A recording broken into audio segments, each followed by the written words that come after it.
യേശുദാസിനുള്ള അഭിപ്രായ വ്യത്യാസവും അവിടെയാണ്.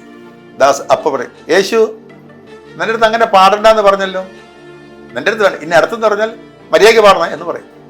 ഞാൻ ഇരുന്നപ്പോഴെല്ലാം ദാസന്റെ 2 ഫിലിമിലും പാട്ട് പറഞ്ഞു കൊടുക്കാൻ അറിഞ്ഞൂടാത്ത മ്യൂസിക് ഡയറക്ടേഴ്സ് ഉണ്ടല്ലോ. ഒരു സമയം കഴിഞ്ഞപ്പോൾ യേശുദാസ് എന്ന് പറഞ്ഞ വ്യക്തി യേശുദാസ് എന്ന് പറഞ്ഞ ഗായകനായി മാറി. അത് നടക്കാതെ പോയ മലയാള സിനിമയിലെ സംഗീത സംവിധായകൻ ദേവരാം മാഷ്. അവിടെ നടക്കേയില്ല.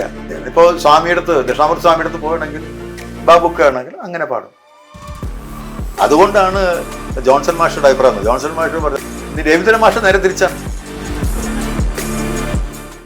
പുള്ളി നിൽക്കുന്നത് വേറെ തലത്തിലാണ്, വേറെ തലത്തിലുള്ള സംഗീതമാണ്. കാരണം ഇന്ന് കാണുന്ന പോലെയുള്ള സംഗീതമല്ല ആ സംഗീതം എന്ന് പറയുന്നത്. അത് യേശുദാസിനുള്ള അഭിപ്രായ വ്യത്യാസവും അവിടെയാണ്.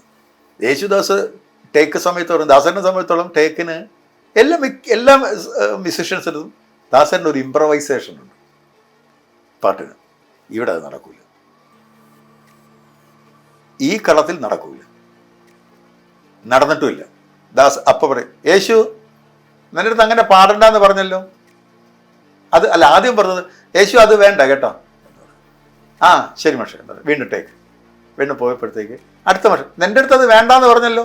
അടുത്ത ടോണാണ്, നിന്റെ അടുത്ത് വേണ്ട, ഇനി അടുത്തെന്ന് പറഞ്ഞാൽ മര്യാദയ്ക്ക് പാടണം എന്ന് പറയും. ഞാൻ ഇരുന്നപ്പോഴെല്ലാം ദാസന്റെ 2 ഫിലിമിലും മാഷ് പാടും, ഇത് തന്നെയാണ് മാഷ്. നിന്റെ അടുത്ത് വേണ്ടാന്ന് പറഞ്ഞല്ലോ, അത് വേണ്ട കേട്ടാ. അത് മാഷ്, അതെൻ്റെ കാരണം എന്ന് പറയും. അതാണ് ഇന്നത്തെ സംഗീതവും ആ സംഗീതവും തമ്മിലുള്ള വ്യത്യാസം എന്ന് പറയുന്നത്. അപ്പോൾ ഞാൻ മ്യൂസിക് കമ്പോസ് ചെയ്താൽ എനിക്ക് അതിൻ്റെ അകത്തുള്ള എല്ലാ കാര്യങ്ങളെ പറ്റിയുള്ള അറിവുണ്ടാകും. ഇന്ന് പല മ്യൂസിഷ്യൻസ്, എനിക്കറിയുന്ന കുറേ മ്യൂസിഷ്യൻസ് ഉണ്ട് ന്യൂ ജനിൽ വരുന്നത്, ആരെയും കുറ്റം പറയുന്നതല്ല. ഒരാൾ പാട്ട് ചെയ്തിട്ട് ഒരു ബൂത്തിൽ പാട്ട് പാടാൻ കയറുന്ന സിംഗർ ഉണ്ടെങ്കിൽ കമ്പോസ് ചെയ്ത എനിക്ക് മുഴുവനായിട്ട് പാടിക്കൊടുക്കാൻ അറിയാത്തവരുണ്ട്. എന്ത് മ്യൂസിഷ്യനായിരുന്നു, എന്ത് മ്യൂസിഷ്യനായിരുന്നു, എന്ത് മ്യൂസിക് ഡയറക്ടറായിരുന്നു? ഞാൻ കമ്പോസ് ചെയ്ത പാട്ടല്ലേ, എൻ്റെ പാട്ട് പാടാൻ ഒരു സിംഗർ വന്നു, എനിക്കത് 100% പാടിക്കൊടുക്കാൻ അറിഞ്ഞുള്ളൂ. ഞാൻ വേറൊരാളെയാണ് ട്രാക്ക് പാടാൻ വെച്ചിരിക്കുന്നത്. ഇറ്റ്സ് ഓക്കെ, വേറൊരാൾ ട്രാക്ക് പാടിക്കോട്ടെ, കുറച്ച് നല്ല സിംഗർ പാടിക്കോട്ടെ. പക്ഷെ പാട്ട് പറഞ്ഞു കൊടുക്കണ്ടേ? പാട്ട് പറഞ്ഞു കൊടുക്കാൻ അറിഞ്ഞൂടാത്ത മ്യൂസിക് ഡയറക്ടേഴ്സ് ഉണ്ടല്ലോ. അവിടെയാണ് പുതിയ സംഗീതത്തിൻ്റെ കുഴപ്പം, അപജയം എന്ന് പറഞ്ഞ് സംഭവിച്ചത് അവിടെയാണ്. അതുപോലെ തന്നെ ദാസേട്ടൻ ഒരു സമയം കഴിയുമ്പോഴത്തേക്ക് ദാസേട്ടൻ ആദ്യകാലങ്ങളിലൊക്കെ ഇങ്ങനെ നിന്നു. യേശുദാസ് ആയിട്ടില്ല. ഒരു സമയം കഴിഞ്ഞപ്പോൾ യേശുദാസ് എന്ന് പറഞ്ഞ വ്യക്തി യേശുദാസ് എന്ന് പറഞ്ഞ ഗായകനായി മാറി. ആ ഗായകനായി മാറിക്കഴിഞ്ഞപ്പോൾ എന്ത് പറ്റി? ഇംപ്രവൈസ് ചെയ്യാൻ തുടങ്ങി. അത് നടക്കാതെ പോയ മലയാള സിനിമയിലെ സംഗീത സംവിധായകൻ എന്ന് പറഞ്ഞ ദേവരാം മാഷ് മാത്രം. അവിടെ നടന്നിട്ടില്ല, നടക്കേയില്ല, നടന്നിട്ടില്ല, നടക്കൂല. ഇന്നത് വരെ അത് ആ ഒരു സംഭവം പോയിട്ടുമില്ല. ദേവരാം മാഷിന് മാത്രം പ്രത്യേകത. ഇപ്പോൾ സ്വാമിയെടുത്ത് ദക്ഷിണാമൂർത്തി സ്വാമിയെടുത്ത് പോകണമെങ്കിൽ പാടുമ്പോൾ യേശു പാടിക്കും. യേശു അത് പാടുന്ന അത് ദാസേട്ടൻ്റെ ഒരു കുറച്ച് സാധനങ്ങൾ കൂടെ അതിൻ്റെ കൂടെ കാണും. ബാബുക്ക ആണെങ്കിൽ അങ്ങനെ പാടും.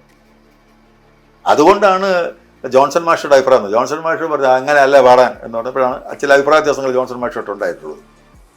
ഇനി രവീന്ദ്രൻ മാഷ് നേരെ തിരിച്ചാണ്, പാടിയിട്ട് കൊടുക്കുകയുള്ളൂ, ഒന്നും മിണ്ടൂല.